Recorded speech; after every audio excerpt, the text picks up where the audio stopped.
Harp, could it be a reunion? Would that work with Conforto on the Mets? Well, I don't know, Sal, if anybody really knows what his market is. We didn't hear much about it before the lockout.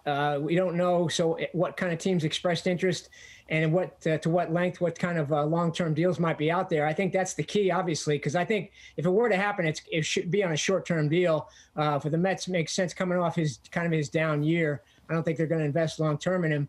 But you asked what's really changed. Well, they made some moves here. Also, it looks like the DH is going to be in play, which would give them some more flexibility in terms of moving guys around, and maybe they want to trade Dom Smith or JD Davis. And the one other thing I heard, it's kind of interesting, is that Conforto didn't love some of the stuff that was going on in the clubhouse last year, and that might have been part of the reason that he was kind of willing to kind of go out the door without a fight, if you will. And especially, we all know Lindor had a lot of influence there. I'm not sure Conforto loved that. Remember, Conforto was kind of a leader there, quiet, classy guy. But the one thing that's changed since then is Buck Showalter is now the manager.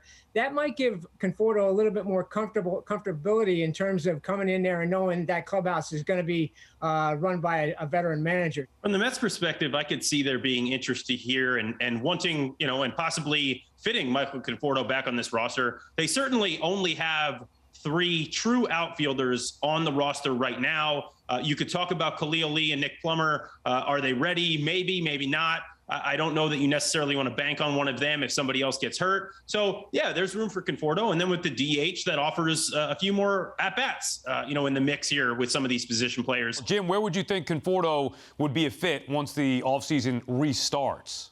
So I think there's a lot of fits here, and obviously on a 1-year deal, there's fits almost everywhere. If it's a 2 or 3 year deal, and Scott Boras, is only one who knows, and he's a master at kind of keeping it disguised. 3 or 4 years, there's likely going to be an opt-out in either year 1 or year 2. So I think the first place are the Philadelphia Phillies. I mean, he crushed in that ballpark. It's a great hitter's park, to Rex's point, and they need a left-handed bat, and they need an outfield help. I think, some of these teams that are on the rise, the Tigers, could use his offense for sure. It's not a great hitter's park, so it might be a multi-year contract for them. Mariners, tough park to hit, but they're on a team on the rise. They need left-handed hitting and right-handed hitting. Cubs, are still kind of caught in between. Rangers, those are teams. Rangers are spending a lot of money. Obviously, they added 2 guys already that were Boras represented. I wouldn't be surprised if they were in the mix for Conforto.